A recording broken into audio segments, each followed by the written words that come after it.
dapat nikmat sudah dia dapat. Jadi kita buat ibadah sudah tentu akhlak kita kat Mekah, hati kita bersih tu kan. Mak-mak kita pada tempat yang sewajarnya. So kita kena gembira. Dalam masa yang sama juga, hari Jumaat ini juga disebut sebagai Sayyidul Ayyam, penghulu segala hari. Dan hari ini juga bersempena dengan 10 Muharram. Dan hari ini juga adalah Jumaat pertama surau kita ni ada kapek Raudah. Tu sono.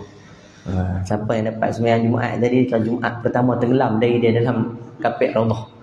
Kan. Sama-sama kita yang hadir ni, mudah-mudahan kita berada di masjid surau kita ni dengan kapek Raudah ni, moga-moga kita juga beroleh Raudah yang Allah sebut kan. Dan Allah, Nabi SAW juga sebut berkenaan dengan taman-taman syurga. Moga-moga di dunia kita dah beroleh di antara yang dinamakan kegembiraan, hidup dengan penuh keseronokan. Dan kita doakan moga-moga juga di akhirat nanti kita akan berada di laman syurga Allah nanti. Muslimin muslimat rahimakumullah sekalian, alhamdulillah kita dah pun menjengah 11 hari di dalam tahun baru 1445 Hijriah. Dan saya yakin dan pasti kita semua ibu ayah yang dirahmati Allah sekalian, kita dah cuba untuk merancang dan merencana perkara yang ingin kita gapai dan capai dalam tahun baru ini. Dalam masa yang sama, tuan-tuan sahabat rahimakumullah sekalian, tadi saya ada buat catatan dan saya masukkan dalam ruang di media sosial saya. Alhamdulillah antara yang terbanyak share lah.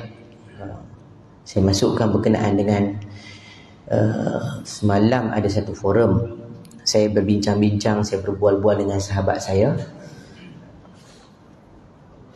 Kenapa kita dalam usia kita yang macam-macam peringkat, daripada menengah ke peringkat universiti, dewasa, matang, kerja, kahwin, dan sampailah usia kita dah lewat sejam, kenapa lah ni baru kita macam semangat nak buat benda baik? Dan kan sepatutnya masa muda tu, masa tenaga full tu, sepatutnya kita kena betul-betul gasak diri kita untuk buat lebih banyak kebaikan. Tapi kenapa manusia umur dah cecah 50, 60, baru mula nak rajin main masjid, baru mula nak isi kuliah-kuliah agama? Mana orang muda? Contohnya malam ni.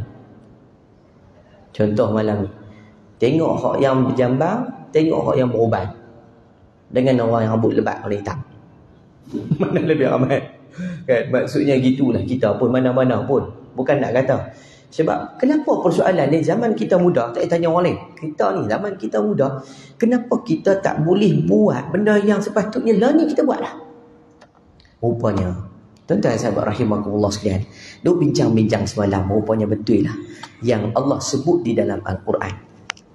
Tuan-tuan sahabat rahimakumullah sekalian, kalau tuan-tuan baca, saya bila dengar sahabat saya memberikan satu pencerahan, kita dah baca, tapi bila dia bagi lagi pencerahan, baru kita teringat rupanya Allah dah bagi secara bukan takat spesifik. Allah cerita pula perkara yang perlu ada di tahap umur kita. Ya, tuan-tuan sahabat rahimakumullah sekalian, jika tidak percaya tuan-tuan boleh baca surah Al-Ahqaf ayat 15. Soalan kenapa orang muda, kenapa masa kita muda, kenapa tak boleh kita buat benda yang macam lah ni buat?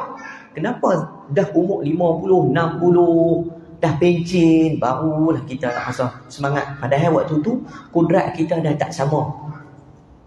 Duit banyak. Sebab tu SPAA ni antara, Masya Allah, mereka kata malam Jumaat dia kambing. Jadi malam ni saya langkah kiri sikit. Patutnya semalam kita punya kuliah ni. Tak apa nak explain kan? Tak apa nak sebut kata. Kita tuan-tuan sahabat Allah sekalian, kita ada keupayaan dari sudut harta, tetapi kadang dari sudut kurat dah tak ada. Maka tuan-tuan sahabat rahimakumullah sekalian, benarlah kata Allah dalam surah Al-Ahqaf ayat 15. Allah sebut apa? Wa wassaynal insana biwalidayhi ihsana hamalathu ummuhu kurhan wa wada'athu kurha. ila akhir ayat. Kata Allah Azza wa Jalla, dan kami perintah kepada manusia agar buat baik kepada kedua ibu bapanya, terutama ibunya yang telah mengandungkannya dengan susah payah, melahirkannya dengan susah payah, maka mengandung pula dengan dalam keadaan memberikan susu selama lebih kurang 30 bulan. 30 bulan maksudnya 2 tahun setengah. Betul? Orang lelaki lambat. Makcik dia jawab dah 2 tahun setengah. Tapi betul ke kita tengok budak-budak 2 tahun setengah baru lepas susu? Selalu kita kata 2 tahun je. Betul? Yang setengah lagi main mana?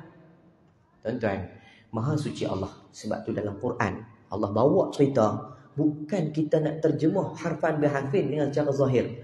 Rupanya Allah sebut dah, budak yang duduk kandungan selama 6 bulan. 6 bulan.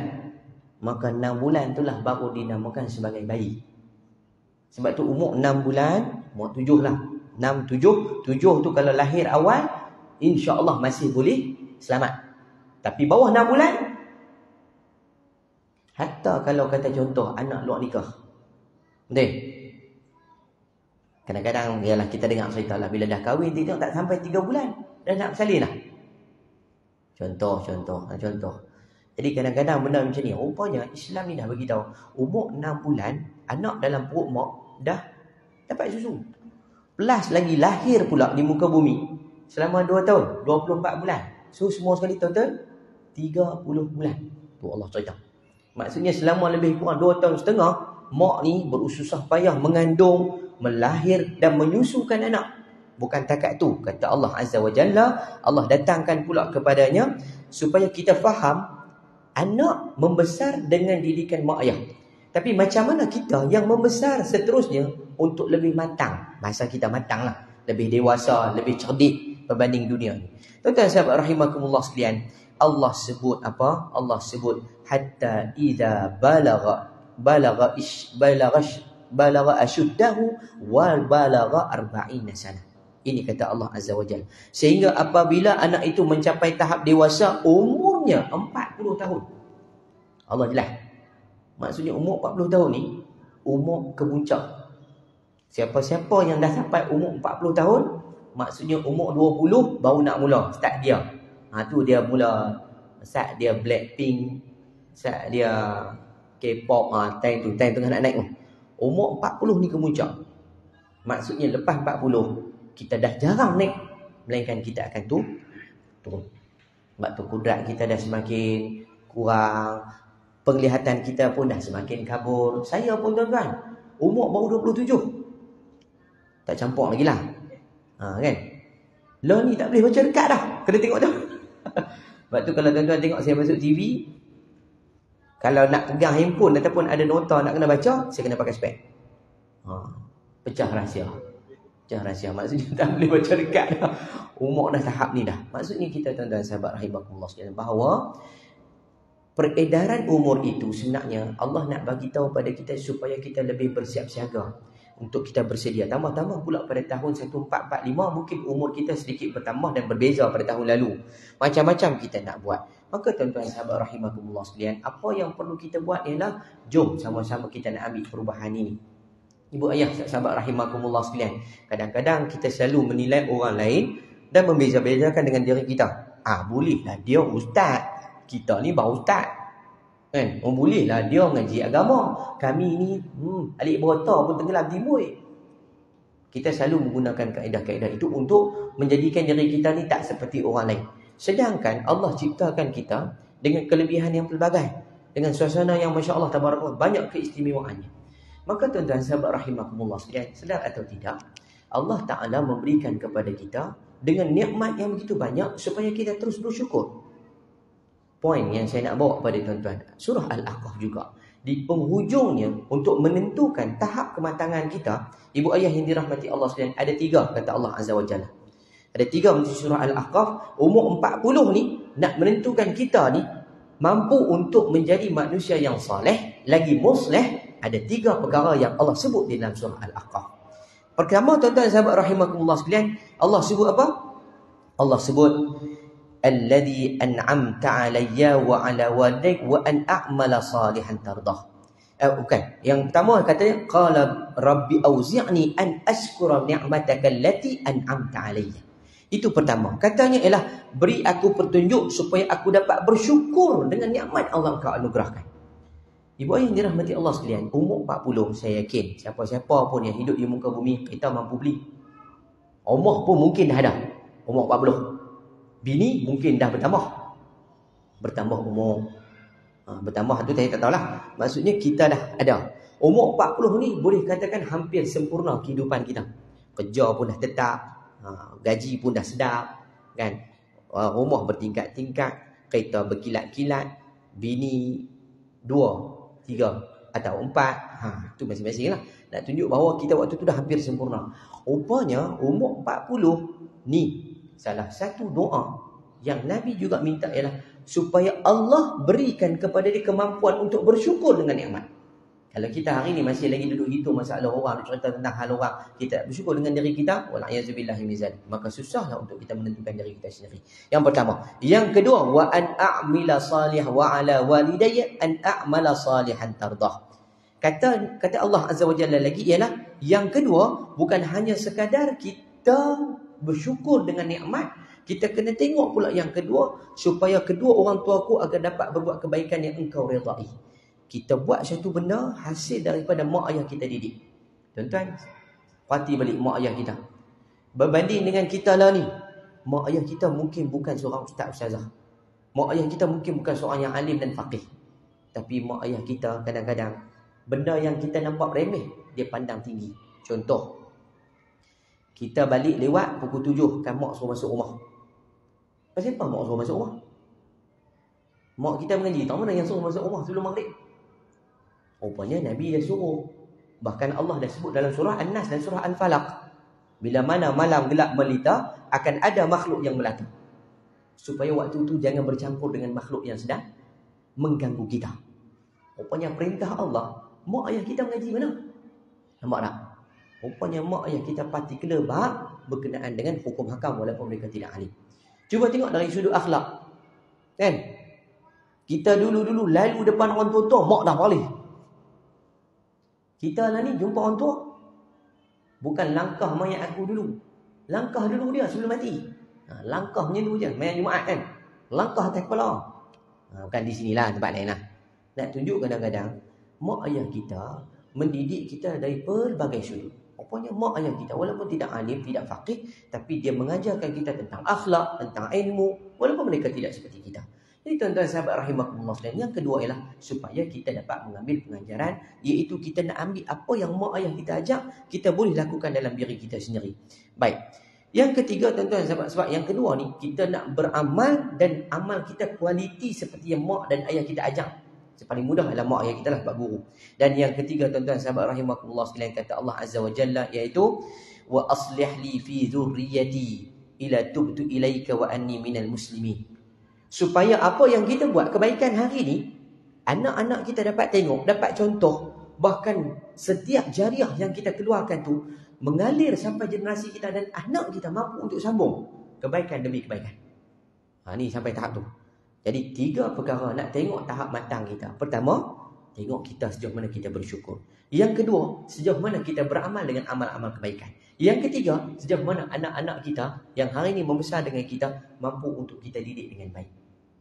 Tuan-tuan sahabat rahimakumullah sekalian, persoalannya ialah selalu kita kata, oh kami ni ustaz, kadang-kadang Allah uji teruk, kadang-kadang Allah mai cabaran hidup kami ni tak sama macam orang lain, susah ustaz.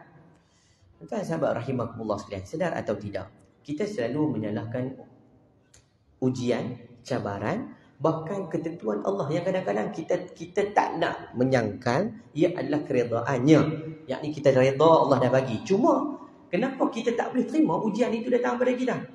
Cuba tuan-tuan tengok, ada satu hadis yang diriwayatkan oleh Sa'ad bin Abi Waqqas.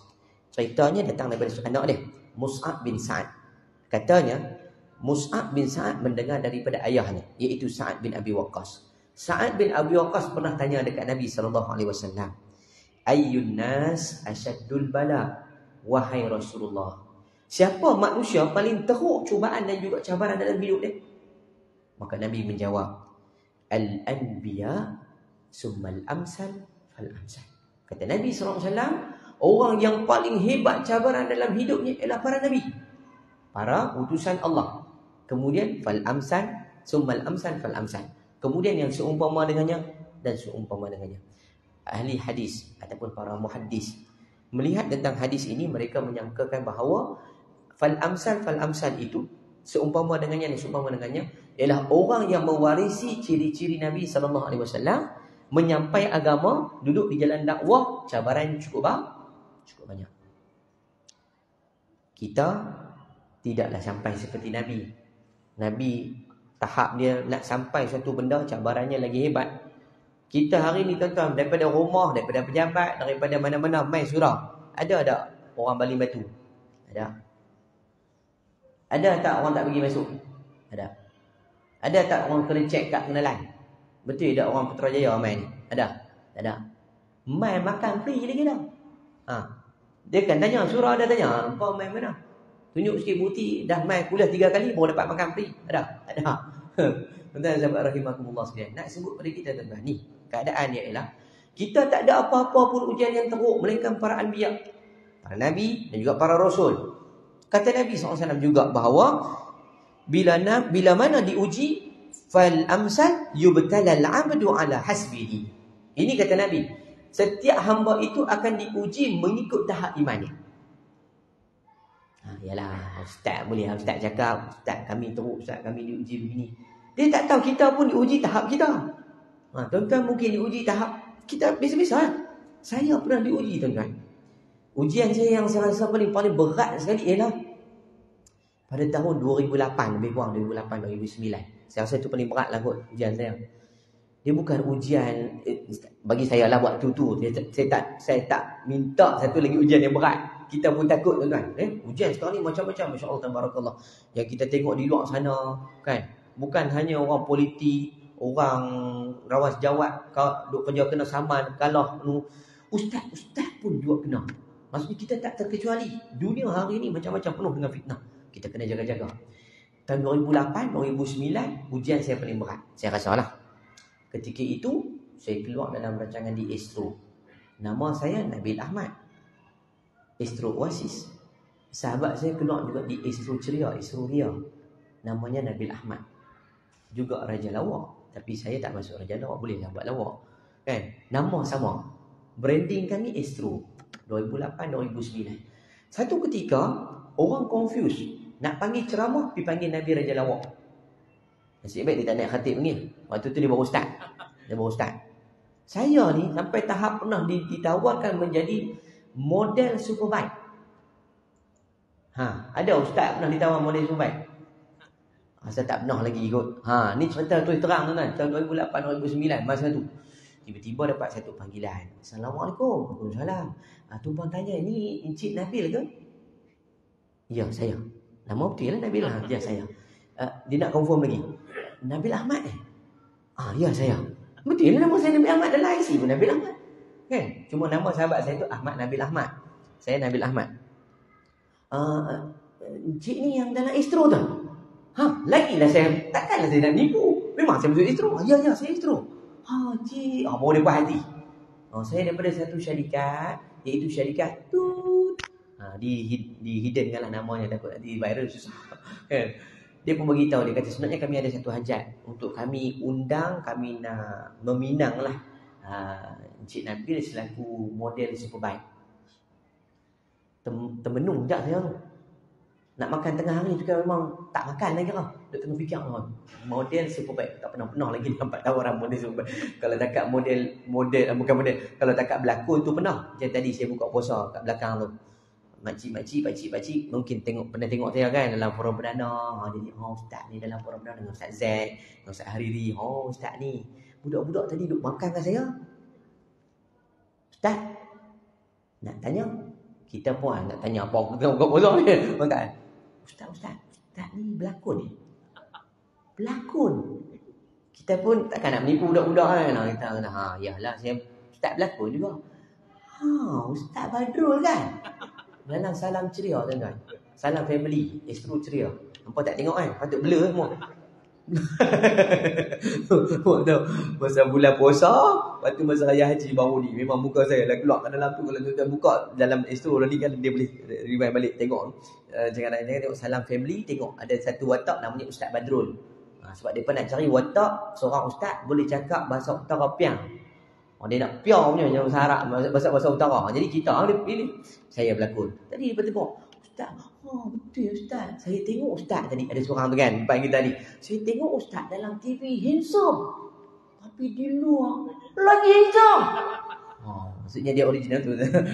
Abang dia dah, di luar betul ni macam ni. Dalam tu make up.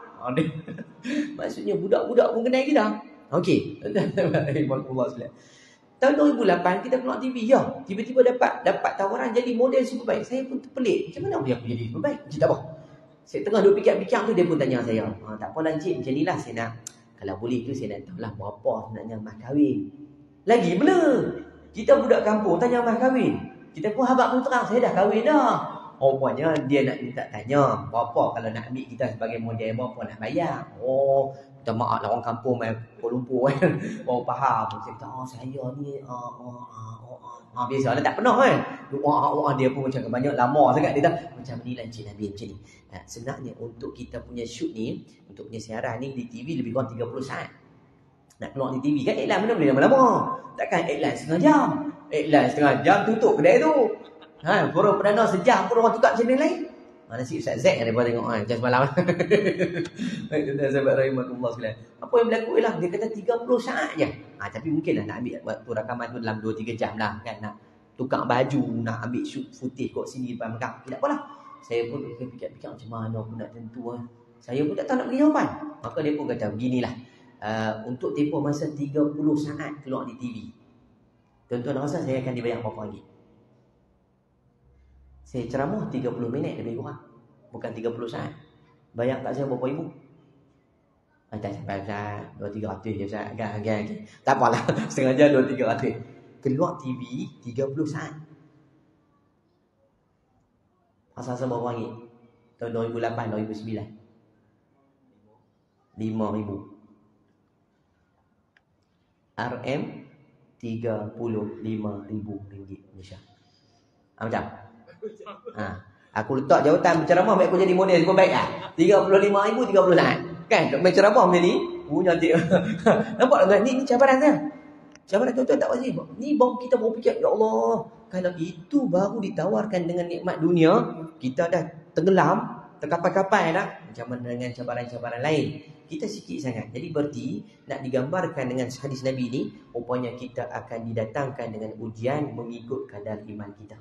Maka tuan-tuan sahabat rahimakumullah sekalian, untuk saya berikan kepada kita semua satu semangat, satu motivasi daripada kata Nabi dan juga kata Allah Azza wa Jalla menerusi surah Asy-Syarh yang kita duk baca tiap-tiap hari, yang kita dengar ustaz-ustaz kita baca. Surah Asy-Syarh tu di antaranya adalah surah yang memberikan motivasi kepada Nabi SAW sendiri. Saat Nabi duduk di Mekah, bila Nabi duduk dalam keadaan menyampaikan Islam dengan benar dan telus kepada seluruh masyarakat Arab di kota Mekah itu sendiri, cabaran cukup besar. Masa awal-awal terima Islam, kan, Nabi terima di Gua Hira, Nabi turun dalam keadaan Nabi ketakutan, Nabi diselimutkan oleh Khadijah, kemudian Nabi cuba untuk menyampaikan Islam daripada step pertama, kedua dan ketiga. Pertama dengan cara jahat, dengan cara siri, cara rahsia. Di rumah Al-Arqam bin Abi Arqam. Al-Arqam bin Abi Arqam umur 16 tahun. Bayangkan umur 16 tahun boleh sediakan satu tempat, platform untuk dikumpulkan sahabat-sahabat Nabi yang nak ikut ajaran yang dibawa oleh Nabi SAW itu sendiri. Nabi dalam keadaan siri, rahsia. Menjelang saja lebih kurang tahun kelima, Nabi diangkat menjadi Rasul. Nabi telah menyampaikan Islam secara terang-terangan. Waktu itu dah mula tentangan. Dah mula dah. Cabaran daripada pihak luar. Sampailah tahun ke-6, serangan dan juga kecaman lagi teruk dan lebih kuat. Terutama kepada Nabi dan kepada sahabat-sahabat yang mengikut Nabi. Sehingga Nabi tak tahu nak buat macam mana. Pada waktu itu, seorang pembesar di kota Ethiopia ataupun di namanya Habsyah. Pembesar itu sebut, siapa saja nak dapatkan perlindungan, boleh datang ke negara aku akan bagi perlindungan dengan sebaik. Tentang macam kita lah. Kan Malaysia antara negara terbaik yang memberikan jaminan keselamatan kepada pendakwah dunia.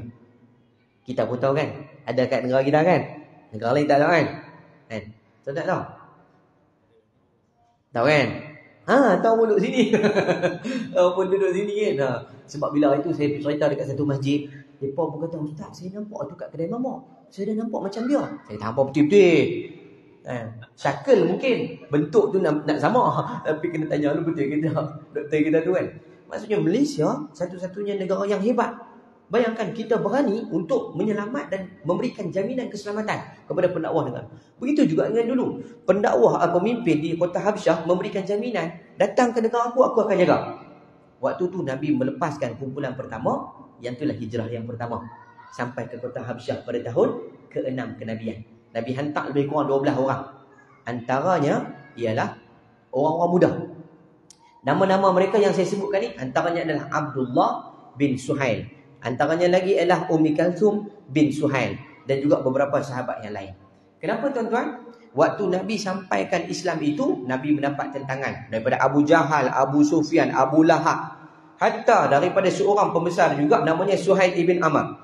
Siapa Suhail ibn Amr ini? Suhail ibn Amr ini seorang pembesar, seorang pemidato, orang yang pandai cakap. Dan kalau ada apa-apa isu rundingan, orang akan hantar dia. Suhail bin Amr. Dia akan jadi pakar runding. Dia akan duduk orang tengah, dia akan tengok, dia akan bagi jawapan dan dia akan bagi kata-kata yang boleh membetulkan kedua-dua pihak. Suhail ibn Amr. Dia benci Nabi. Dia menentang Nabi. Tiba-tiba anak dia, 3 orang. Abdullah, Abu Jandal dan juga Ummi Kalthum masuk Islam. Takdir Allah Ta'ala. Dia benci Islam, benci Nabi. Anak dia 3 orang, 3 masuk Islam. 2 dapat lari, istilahnya dapat berhijrah lah, bersama dengan kumpulan yang pertama ke Habsyah. Setinggallah Abu Jandal. Abu Jandal duduk dengan Suhail. Tak sempat lari. Jadi dia dikurung. Abdullah dengan sahabat lain duduk di Habsyah lebih kurang 8 bulan.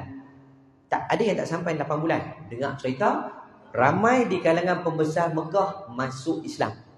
Mereka pun patah balik. Bila patah balik, Abdullah sampai di Mekah. Abdullah bin Suhail, anak Suhail bin Amr tadi, sampai di Mekah. Orang Quraisy nampak, tangkap dia, bawa pergi kat dia, ayah dia, Suhail ibn Amr. Suhail pegang anak dia, ikat anak dia, campak masuk dalam bilik, kurung. Bukan dekat tu je, Suhail dera anak dia tiap-tiap hari, minta anak dia kembali kepada pahaman nenek moyang asal. Jangan ikut jejak langkah bersama Nabi SAW. Anak dia kekal dalam Islam sehingga tak tahan. Abdullah kata, aku terpaksa buat satu hela. Aku seolah-olah isytihar, aku keluar agama Islam, tapi dalam hati aku masih beriman dengan Allah dan Nabi Muhammad SAW. Dia terpaksa buat gitu untuk elak daripada tekanan tiap-tiap hari yang dia kena. Akhirnya dia pun ikut pak dia. Tuan-tuan sahabat rahimahullah sekalian, saya nak bawa cerita tentang Suhail. Ya, kenapa tuan-tuan? Suhail ibn Amr menentang Nabi SAW. Sampai satu tahap dia benci Nabi sungguh-sungguh dan anak dia masuk Islam. Ya, tiba-tiba anak dia dah dapat kembali pada asal. Dia duduk dengan dia. Sampailah Abdullah kata, bilalah aku nak lepas daripada kongkongan ayahku? Sampai bila aku nak mengisytiharkan aku ni bukan Islam sedangkan aku ni adalah Muslim? Tiba-tiba berlakunya perang yang pertama dalam Islam, perang Badar. Nabi dah berada di Madinah. Waktu tu lagi sedih sebab Nabi dah tinggalkan kota Mekah. Tak ada siapa dah waktu tu. Dan hanya ada beberapa orang lagi yang juga diancam dan juga didera dan teruk.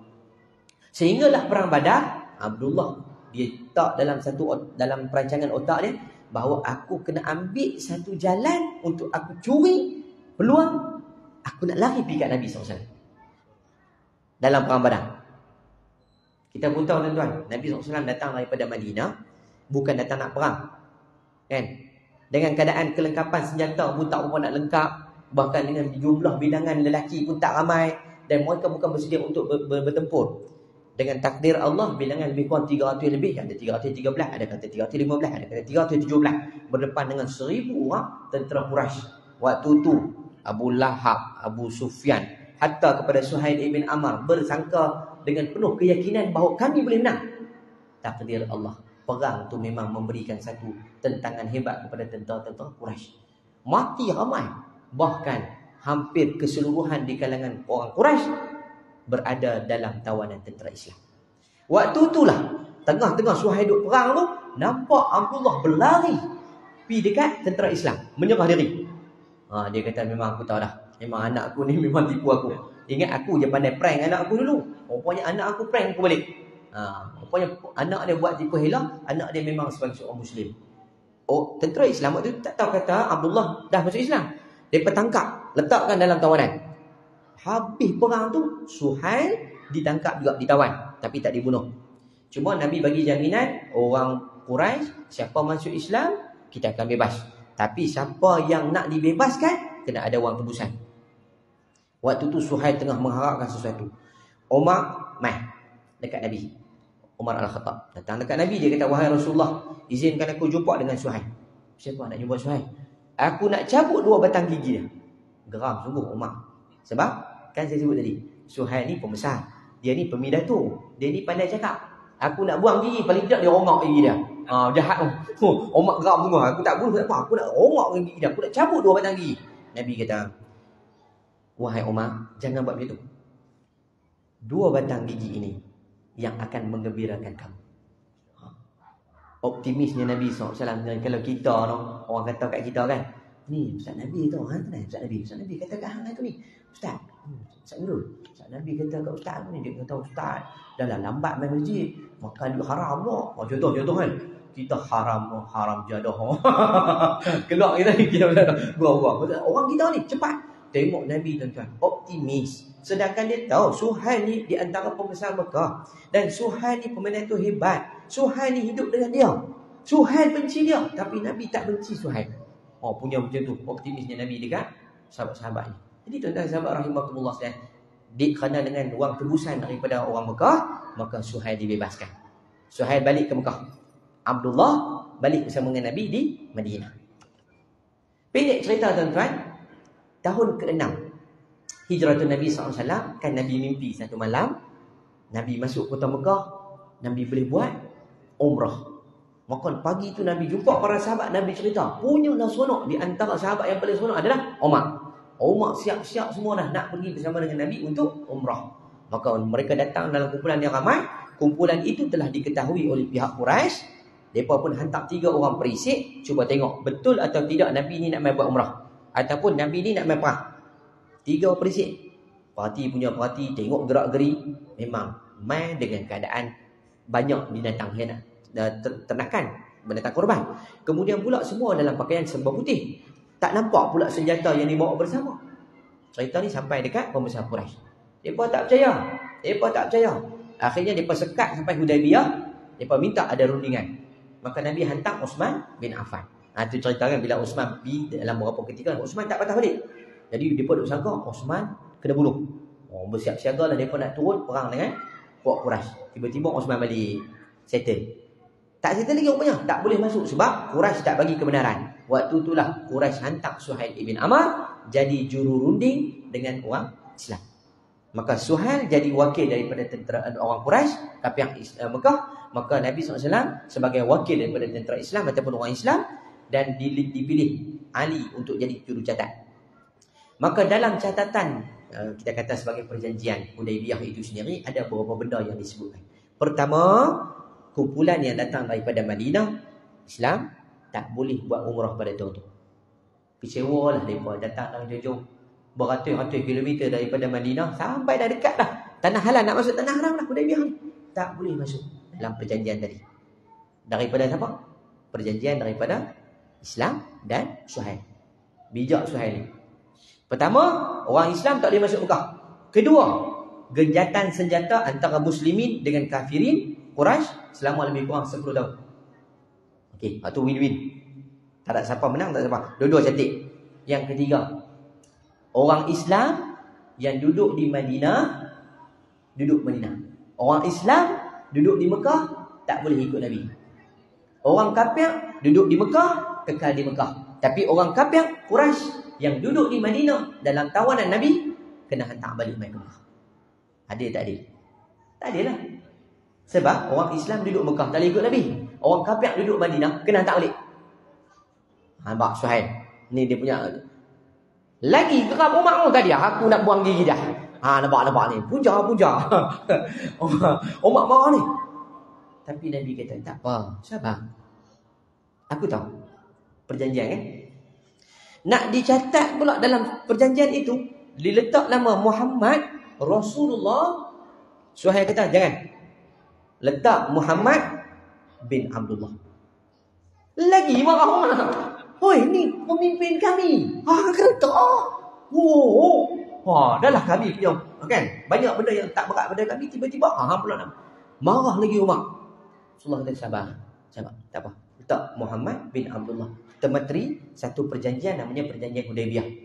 Selesai saja perjanjian tu, mereka pun nak balik. Tiba-tiba ada seorang lelaki dalam keadaan kaki dirantai, berlumuran darah, datang daripada kota Mekah, menjerit daripada jauh. Semua pakat terkejut. Siapa dia? Kan? Pulang daripada jauh. Dalam keadaan berdarah ni. Dia minta tolong.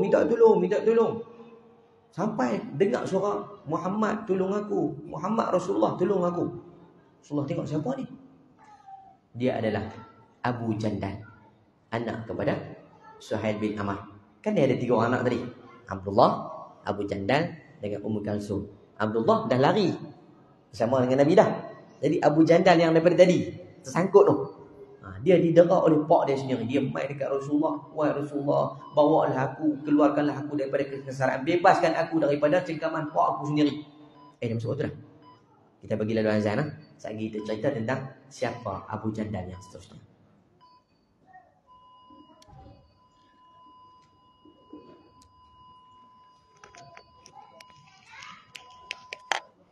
Hutang tak? Sila.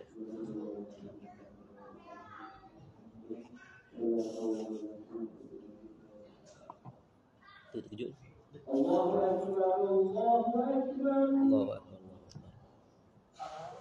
Allahu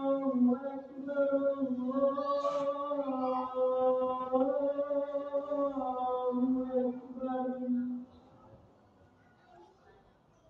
Asyhadu an la ilaha illallah.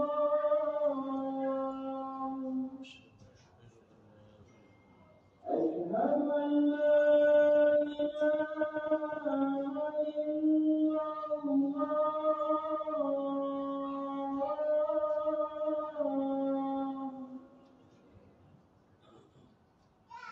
Asyhadu anna Muhammadan Rasulullah. Asyhadu anna Muhammadan Rasulullah.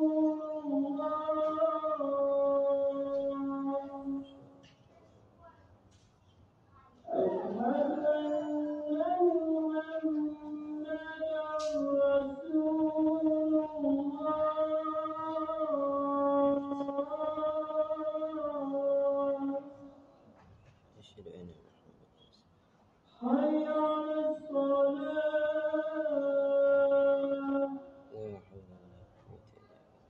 Hayya 'alas salat.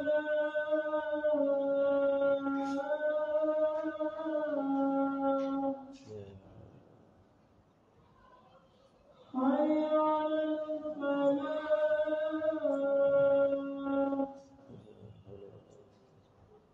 Hayya 'alal falah.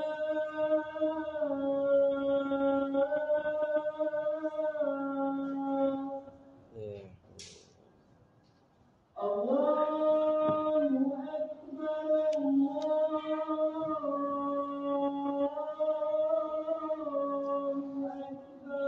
Allahu Akbar. La ilaha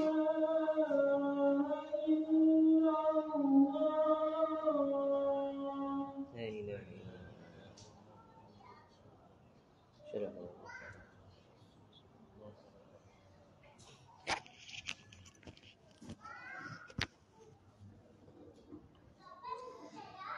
Alhamdulillah wa bihi nasta'in, amma ba'd. Baik, kita sambung sikit lagi.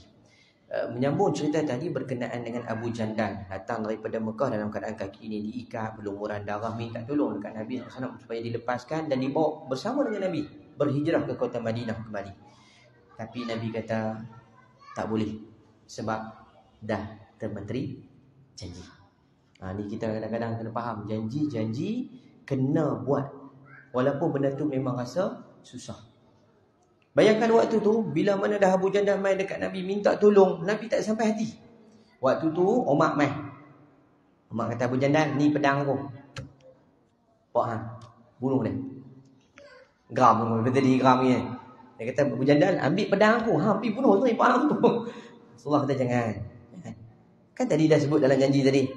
Genjatan senjata 10 tahun. Tak boleh. Gaduh macam mana pun. Tak boleh. Kemudian nak bawa balik kan tadi tak boleh dalam tu. Orang Islam duduk di Mekah, tak boleh ikut Nabi. Tapi orang kafir duduk di Madinah, patah balik, hantar. Balik ke Mekah. Tuan-tuan, Nabi pegang pada janji. Tahun ke-6 tak dapat masuk Mekah.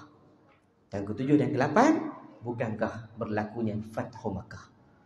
Peristiwa besar, kan? Dalam Islam itu sendiri, sehingga kan orang kafir Quraisy duduk di kota Mekah dalam keadaan aman sebelum ni, jiwa mereka rasa terancam sebab kehadiran tentera, bukan tentera, kehadiran para muslimin datang dari seluruh pelosok dunia untuk melaksanakan ibadah umrah dengan pakaian serba putih. Semua takut. Nabi masuk kota Mekah, Nabi kata, kamu masuklah ke rumah Abu Sufyan, kamu pasti akan selamat. Kamu masuklah ke rumah Abu Lahab, kamu pasti akan selamat. Hatta kamu tutup pintu, semua yang duduk dalam kota Mekah akan selamat. Jaminan Nabi. Supaya kamu yang duduk Mekah, jangan rasa takut. Kami yang main di Mekah, kami takkan buat kacau. Mak, itu jaminan Nabi. Sedangkan tadi Suhail, kan dia mengancam Rasulullah, dia mengancam orang Islam, dia memburu siapa saja yang masuk Islam. Dia sendiri rasa takut. Sampai dia duduk dalam rumah, aku nak keluar, sekejap lagi orang nampak aku lagi kan. Aku pernah buat jahat kat orang, sekejap lagi orang balas balik kan. Dia rasa. Sehingga dia kata, aku nak kena ambil peluang ni, aku nak jumpa dengan anak aku, Abdullah. Dapat maklumat, Abdullah ada satu tempat, dia pun pergi cari, betul jumpa Abdullah. Dia pergi jumpa Abdullah, dia pergi cerita, wahai Abdullah, ayah menyesal. Ayah tahu ayah silap. Ayah tahu ayah tersalah langkah. Tolong sampaikan satu ungkapan ini daripada ayah kepada Rasulullah. Ayah minta maaf. Maka Abdullah dengar tu, pergi jumpa Rasulullah tu. Pergi sampaikan ni, ayah sendiri, dia dapat benda maklumat daripada ayah dia. Rasulullah kata, aku dah maafkan. Maksudnya, lama dah. Rasulullah tak simpan dendam pun. Suhail bin Amr buat kat kawan-kawan dia, buat kat sahabat dia, tak dendam pun. Sehingga kan, bila mana peristiwa nak melaksanakan ibadah korban, Suhail bawa unta bagi Nabi sembelih. Bila Nabi sembelih, kan Yaumun Nahar, Nabi lepas sembelih, Nabi cukur rambut dia. Jatuh rambut Nabi, Suhail ibn Amr ambil rambut tu, peluk, cium. Kata, wahai Rasulullah, aku tak pernah jumpa rambut sewangi rambut Rasulullah. Abu Bakar tengok jealous. Dia kata, aku yang duduk dengan Nabi pun aku tak pernah pegang rambut Nabi macam tu. Kan? Lepas tu pula aku jealous. Dia ni pernah benci Nabi, tapi dia ni jadi orang yang paling sayang kat Nabi. Nampak tak tuan-tuan? Ni di antara cabaran kita yang duduk dalam membawa agama. Memang kita akan dibenci, tapi jangan fikir orang yang akan membenci terus membenci. Mungkin ada mereka yang akan menyayangi. Tak di dunia, mungkin Allah yang sentiasa dekat dengan kita lagi. Jadi tuan-tuan sahabat rahimakumullah, tak terhenti di situ. Suhail ibn Amr kita tahu orang yang di antara pembesar Mekah, orang yang ada jawatan, orang yang ada pangkat. Bayangkan dia dah yang lagi ke umur, dah dewasa, dah lanjut tua lah. Satu ketika dia pergi mengaji Quran dekat Muaz bin Jabal. Muaz bin Jabal anak muda. Dan kalau kita baca balik, Muaz bin Jabal ni di antara orang yang dihantar oleh Nabi ke kota Madinah menjadi duta yang pertama dulu. Dia orang muda, umur 16 tahun. Bahkan dijadikan sebagai pakar rujuk dalam bidang fiqah. Hantar ke Yaman jadi gubernur, jadi pakar rujuk umur 16 tahun. Kita umur 16 tahun, press motor kat Chai. Apa ni, lodok ni lampu bulat. Nama dulu nama lah ni dia lewat wan suku. Nasib baik otak tak suku. Wan je suku. Jangan marah. Motor tu saya tak naik, mahal sangat. Baik, sahabat rahimahullah sekalian. Ceritanya ialah dia mengaji dekat Suhail. Sehingga kan Dhirar Al-Khattab dia kata apa? Hang kan dulu bekas seorang pembesar Mekah. Hampir mengaji kat budak bajingan ni, budak-budak kanyak ni. Tambah pula kita orang Mekah. Ni dia buat bandingan. Kita orang Mekah, orang yang ada kemasyhuran. Orang Mekah kalau bahasa adalah bahasa Arab, saya lupa dah. Dia bahasa Arab, maksudnya orang duduk di kota Mekah ni orang yang ada nama lah. Bandingkan orang duduk Madinah. Kan Madinah ni dulu namanya Yathrib, kawasan kering kontang, tak ada apa. Mekah ni dulu lembah kebanjiran masyarakat yang datang berdagang, datang lalu lalang, bahkan datang buat ibadat. Jadi dia kata, kita ni hidup dalam keadaan kemasyhuran. Tiba-tiba engkau pergi mengaji kat orang Madinah. Suhail kata, aku tak pandang dia siapa, tapi aku pandang dia adalah sahabat Nabi yang pertama. Bandingan kita ni baru kenal Islam, malu kat dia. Tu kata, Suhail ibn Amr. Maksudnya ni salah satu benda, kita nak mengaji dengan orang yang lebih muda, jangan rasa kecil. Tak apa, kita nak mengaji, kita tak tahu, tak apa. Kita mengaji daripada orang yang lebih alim pada kita. Sehingga pada satu ketika, Suhail ibn Amr, Abu Sufyan bin Harb dan juga Hisham bin Harith, 3 orang pembesar kota Mekah satu ketika dulu, duduk di satu tempat, fikir-fikir, bincang-bincang, jom kita jumpa dengan Umar. Kan kita pernah cari gaduh dengan Umar dulu. Kan? Benda dalam ni tak selesai lagi. Jom kita jumpa Umar. Waktu tu zaman tu Nabi dah meninggal, Nabi dah wafat, Abu Bakar pun dah meninggal. Umar jadi khalifah. Dia kata jom kita pergi jumpa dengan Umar, kita pergi selotong, kita pergi bincang hak tu hak, hati ke hati, settle case. Kita tak mau bawa benda ni sampai ke dalam kubur. Depa pun tak pernah jom.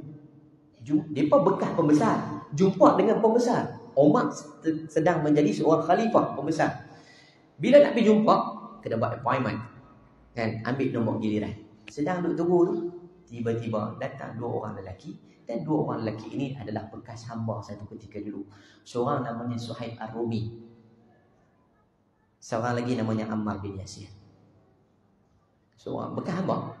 Mai duduk depan mereka, baru sampai lah. Kami dah lama lah tunggu ni. Mereka baru sampai. Tiba-tiba PA kepada Umar. PA lah no. Pembantu peribadi dia mai. Nombor seterusnya Ammar bin Yasir dan Suhaib Ar-Rumi. Berdiri Hisham bin Harith ni dengan ni seorang lagi Abu Sufyan. Berdiri tepuk meja. Oi, kami dulu. Kami ni bekas pembesar. Kenapa kami tak masuk dulu? Suhaib kata, relax. Duduk. Hampa tak malu? Apa? Kita bekas pembesar dia kata. Suhaib kata, relax dulu. Masa Islam disampaikan oleh Nabi, kita kat mana? Bukankah kita yang menolak Islam? Siapa yang menerima Islam? Mereka.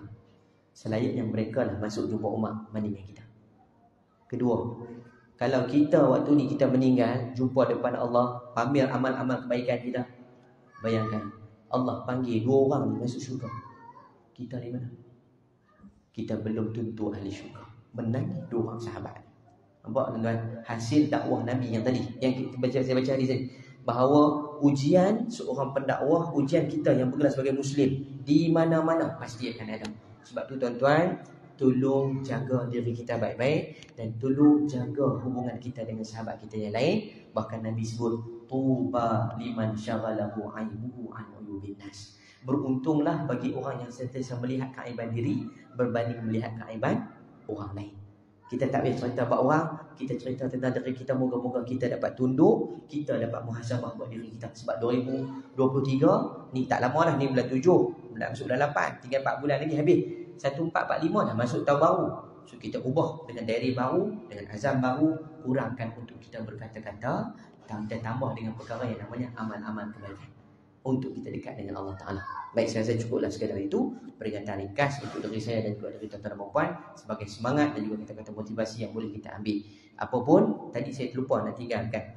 Kalau ada ujian, ada cabaran, ada saat kita berlaku ke depan, berdepan dengan kesulitan, tuan-tuan bacalah ada ayat-ayat yang ditinggalkan oleh para alim ulama kita, juga berteraskan kepada hadis Nabi. Salah satunya lagi dalam surah Asy-Syarh tadi.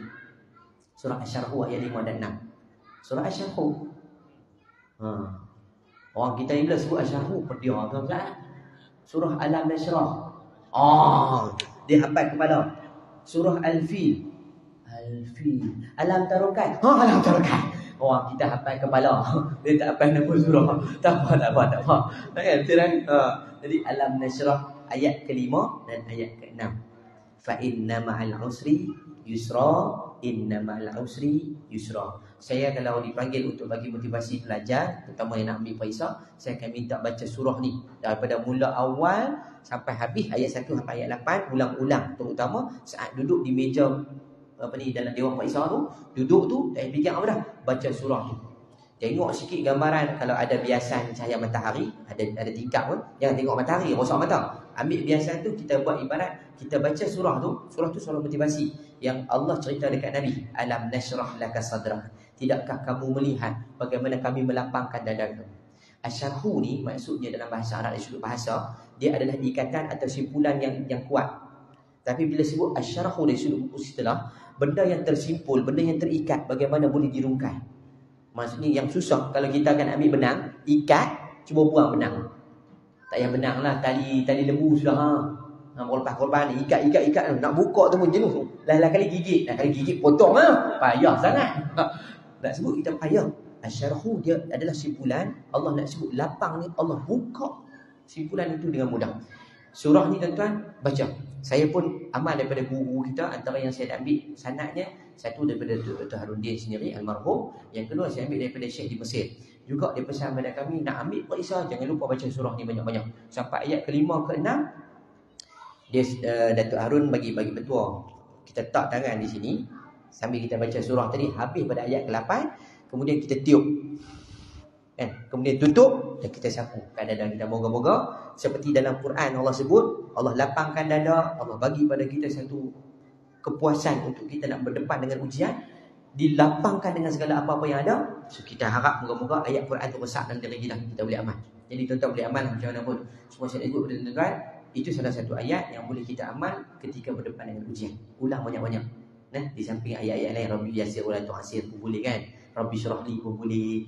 Lagi Allahumma laka sumtu pun boleh. Ikutlah, tak tahu doa kan, Allahumma barik lana. Allah membarik lana pun tak apalah. Yang penting doa, semoga Allah memberkati apa yang Allah bagi kat kita. Bubuhlah.